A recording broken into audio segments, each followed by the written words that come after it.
If you think about it, money has always been changing. We went from shells and coins to paper bills. And now, the credit cards and apps we tap every day. But what we're seeing now, it might just be the biggest change to the very definition of money we've seen in our lifetimes. This is a potential global financial revolution.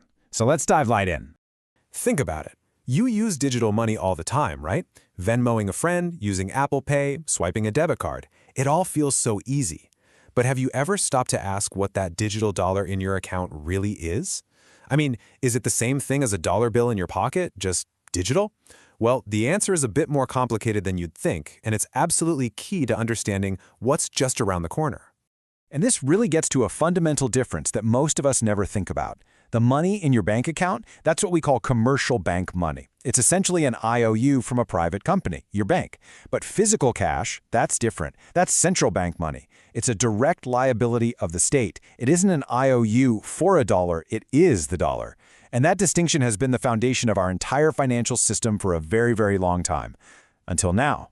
Which brings us to this brand new form of money that completely blurs those lines. It's called a Central Bank Digital Currency, or a CBDC. And get this, over 130 countries, we're talking 98% of the entire global economy, are already exploring this. So what exactly is this digital dollar dilemma?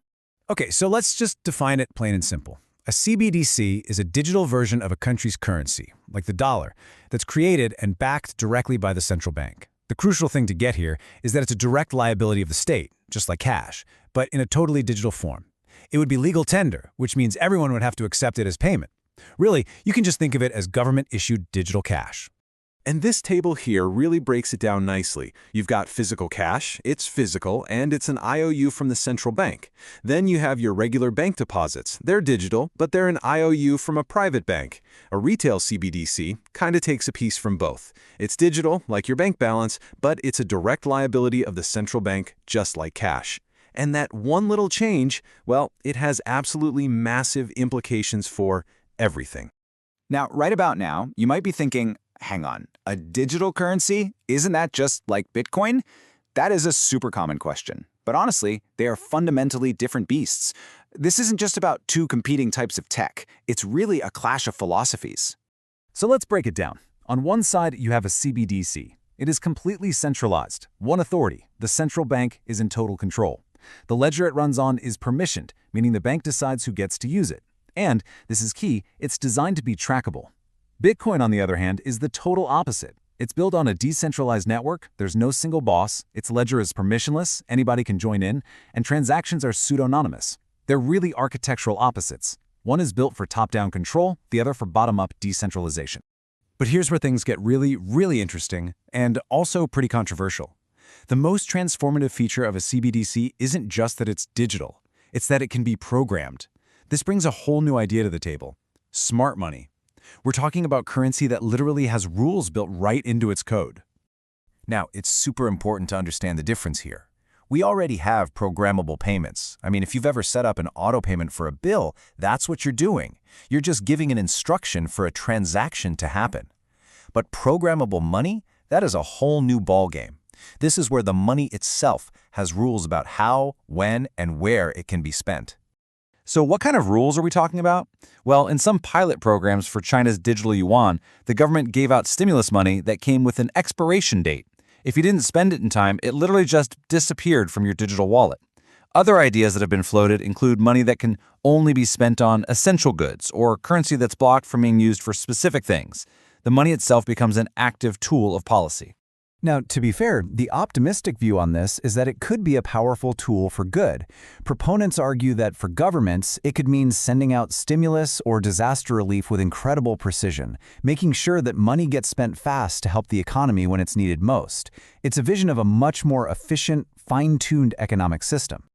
But as we all know, efficiency often comes with trade-offs. And with CBDCs, the biggest one centers on maybe the most sensitive topic there is in our digital world: privacy. Who gets to see every single thing you spend your money on, and what can they do with that information? And look, this isn't just a concern coming from the outside. The central banks themselves are very aware of this. In fact, one report found that a staggering 82% of them see privacy as a major hurdle. They know that if the public doesn't trust them on this, the whole project is likely to fail.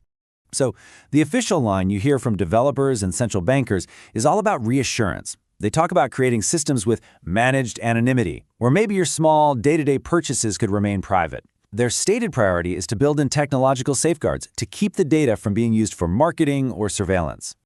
But critics are, shall we say, deeply skeptical. The Cato Institute, for instance, warns that the potential for abuse of power is virtually limitless. They'll point to something like the Canadian truckers' protest, where the government used emergency powers to freeze the private bank accounts of those involved. A CBDC, they argue, would make that kind of financial control instant and much, much easier to pull off. And this all leads to the core fear that critics call the digital money trap. The scenario goes like this. A fully centralized, programmable, trackable currency becomes the perfect architecture for state surveillance and behavioral control. In a system like that, money stops being a neutral tool for exchange and becomes an active instrument for enforcing rules on everyone. So in the end, this debate over CBDCs isn't just about technology. It's really about the nature of money itself and what we want its role in society to be. Money has always been a tool, right? A technology we invented to help us cooperate. The fundamental question we're all facing now is, for whom will this powerful new tool be designed?